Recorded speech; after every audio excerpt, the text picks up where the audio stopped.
Child's Play, ini film yang rilis pada tahun 1988 disutradarai oleh Tom Holland.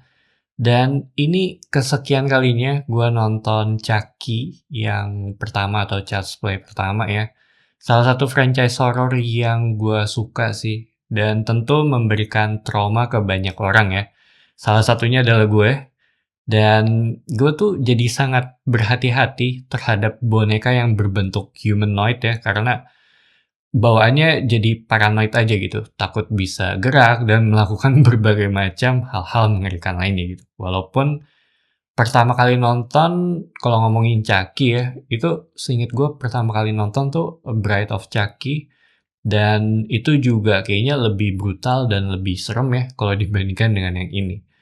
Tapi ngomongin secara cerita, untuk film pertamanya, tentang seorang pembunuh yang bernama Charles Lee Ray atau Chucky, yang memindahkan jiwanya ke sebuah boneka populer karena sekarat gitu. Dan boneka tersebut sekarang sampai ke seorang anak kecil yang bernama Andy, dan secara perlahan si Chucky ini tuh mulai hidup kembali dan membalas dendam. Kurang lebih seperti itu dari sisi plotnya, dan sisanya gue nggak mau terlalu banyak spoiler. Dan setelah gue selesai nonton, gue tuh baru nyadar kalau ternyata film ini durasinya termasuk yang singkat ya, nggak sampai 1,5 jam. Jadi menurut gue ya bisa ditonton saat jam-jam agak nanggung gitu, karena termasuk yang cepet juga. Tapi balik lagi ke filmnya, menurut gue sisi horor dari Chucky ini datang karena nggak ada yang percaya jika boneka tersebut tuh bisa bergerak gitu. Lebih ke menurut gue ya, lebih ke gimana caranya meyakinkan orang kalau boneka tersebut tuh ya emang beneran bisa hidup. Dan ibunya Andy di sini tuh memancingnya dengan cara mencoba untuk ngebakar bonekanya gitu. Itu menurut gue tindakan yang pintar ya. Mereka juga nggak butuh waktu lama untuk nge-setup berbagai karakter yang ada di sini.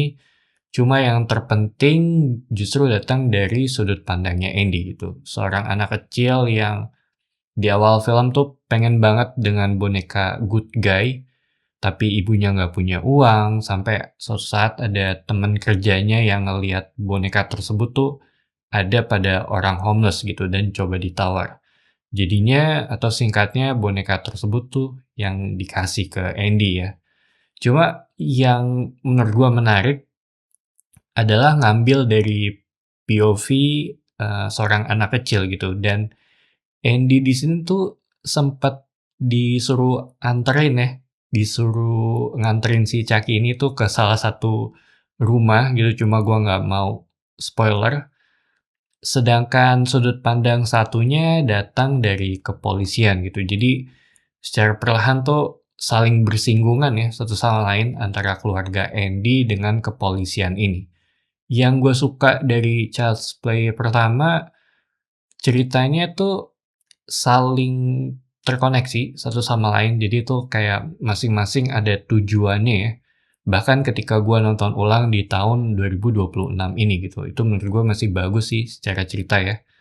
Karena gue rada malas sih ngelihat film dalam hal ini ya konteksnya, itu ngelihat orang ngeyakinin orang lain gitu kalau bonekanya hidup ya. Tapi di sini tuh termasuk yang cepat, dan secara efek juga ini kan pakai animatronik ya. Jadi kelihatannya realistis karena di era 80-an ya eranya praktikal gitu. Jadi menurut gue ya akan lebih bisa bertahan dalam jangka waktu yang lama. Terus ada gore-nya juga di sini walaupun nggak sampai yang berlebihan banget ya. Menurut gue sih masih bisa diterima penonton umum. Sedangkan aspek horornya buat gue lebih ke ngerasa gimana kalau boneka yang ada di tempat tinggal kalian gitu ternyata ya emang seperti itu gitu. Itu kan suatu hal yang dekat dengan kita, soalnya boneka ya emang ada di sekitar kita juga. Dan satu lagi buat gue ya ngeyakinin orang-orang sih kalau boneka tersebut tuh ternyata hidup gitu. Itu yang menurut gue kayaknya akan sangat melelahkan ya untuk melakukan hal tersebut gitu. Dimana ketika nggak ada yang percaya sama kita gitu. Ditambah dulu kan kayaknya jarang gitu yang ada CCTV, kalaupun ada tuh kayak di tempat-tempat yang besar aja. Dan sekarang kalaupun ada juga mungkin akan dikira editan kali ya. Gue sih lebih takut pada hal ini gitu dibandingkan yang lain ya. So, Child's Play ini film yang menurut gue ikonik, salah satu icon pop culture juga ya kalau menurut gue. Secara cerita juga simple, gampang untuk diikutin, dan sound design-nya juga mendukung banget. Salah satu film yang menurut gue wajib sih untuk kalian tonton. Jadi itu aja opini gue mengenai film ini. Thank you for watching. It's me Patrick signing off.